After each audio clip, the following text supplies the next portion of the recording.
안녕하세요. 정보드릴 가영입니다. 우리가 흔히 알고 있는 결혼은 한 사람과의 사랑을 약속하는 제도죠. 하지만 전 세계에는 사랑과 결혼의 개념이 전혀 다르게 발전한 문화가 있습니다. 오늘은 현대인의 시선으로 보면 충격적이지만 그들에겐 오랜 전통으로 이어진 특이한 결혼과 성문화를 소개합니다. 12.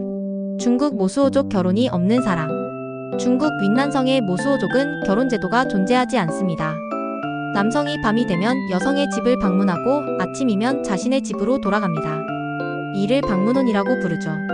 아이는 어머니와 외가에서 자라며 아버지의 개념이 없습니다. 이곳에선 사랑은 자유롭지만 가족은 철저히 목의 중심으로 유지됩니다. 9위. 니제르 와다베족 여성이 남자를 고르는 사회.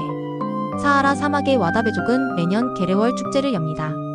남성들이 화려한 화장과 의상을 입고 춤을 추며 여성의 선택을 기다리죠. 이미 결혼한 여성도 새 파트너를 선택할 수 있습니다. 서구의 기준으로 보면 충격적이지만 이 사회에서는 여성의 선택권을 상징합니다. 8위. 인도 히말라야 형제와 함께 결혼. 히말라야 고산지대에서는 한 여성이 형제 여러 명과 결혼하는 다부제 문화가 있습니다. 척박한 환경과 제한된 농지를 유지하기 위한 생존 방식이었죠. 사랑보다는 가족의 경제적 안정을 위해 만들어진 제도입니다. 현대화로 거의 사라졌지만 여전히 일부 지역에서는 전통으로 남아 있습니다. 7위. 나미비아 히마족 손님에게 아내를 맡기는 전통. 히마족은 손님을 환대하는 문화가 강합니다. 손님이 집에 오면 남편은 신뢰의 표시로 자신의 아내를 손님과 함께 머물게 하는 전통이 있었죠. 외부의 눈에는 이해하기 어려운 관습이지만 히마족에게는 존중과 우정의 상징으로 여겨졌습니다. 6위. 남수단 누에르족 여성끼리의 결혼. 자녀를 낳지 못하는 여성이 남성 역할을 대신해 다른 여성과 결혼할 수 있습니다. 결혼식도 동일하게 치러지고 태어난 아이는 남성 역할을 한 여성을 어머니로 인정합니다. 혈통과 가문을 이어가기 위한 제도였지만 현대 사회에선 성평등과 다양성의 상징으로 다시 조명받고 있습니다. 5위. 브라질 바리족 아버지가 여러 명인 문화. 아마존의 바리족은 임신한 여성이 여러 남성과 관계를 맺으면 아이가 더 건강하게 태어난다고 믿습니다.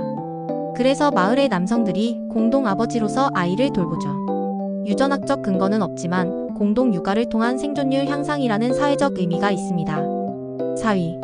파푸아뉴기니 트로브리안드족 개방적인 성교육 문화. 이 부족에서는 어린 시절부터 성교육을 자연스럽게 배웁니다. 청소년 시절에는 사랑의 오두막에서 서로의 감정과 경험을 배우며 성인이 됩니다. 성은 금기가 아닌 성장의 과정으로 여겨집니다. 외부에서는 충격적으로 느껴지지만 그들에게는 삶의 일부입니다. 3위. 사모아 제3의 성. 사모아에는 남성도 여성도 아닌 제3의 성 역할 파파파가 존재합니다. 남성으로 태어났지만 여성적 역할을 수행하며 사회에서 존중받습니다. 가족 내에서 간병이나 공동체 조정 역할을 맡는 경우가 많죠. 성 정체성을 부정하지 않고 사회적 기능으로 받아들이는 성숙한 문화입니다. 2위. 케냐 마사이족 남편의 친구와의 관계가 허용되는 사회. 마사이족에서는 남편이 장기간 외출하거나 부족한 의식이 있을 때 아내가 남편의 친구와 관계를 맺는 것이 허용됩니다. 이는 불륜이 아니라 부족의 연대와 아이의 보호를 위한 행위로 간주됩니다. 생물학보다 공동체 중심의 사고가 남아있는 예입니다. 1위. 티벳 일부 지역 다부다처 혼인제. 티벳 고산지대 일부 마을에서는 자매 여러 명이 한 남자와 결혼하거나 형제들이 한 여성과 결혼하는 형태가 공존했습니다. 혹독한 환경과 자원 부족 속에서 가족 단위의 생존을 위한 현실적 제도였죠. 지금은 점점 사라지고 있지만 한때 세계에서 가장 독특한 결혼 형태로 기록되었습니다. 이런 문화들을 보면 정말 놀랍지만 대부분은 생존과 공동체 유지를 위한 선택이었습니다. 사랑의 방식은 달라도 인간이 관계를 통해 삶을 이어가려는 본질은 같죠.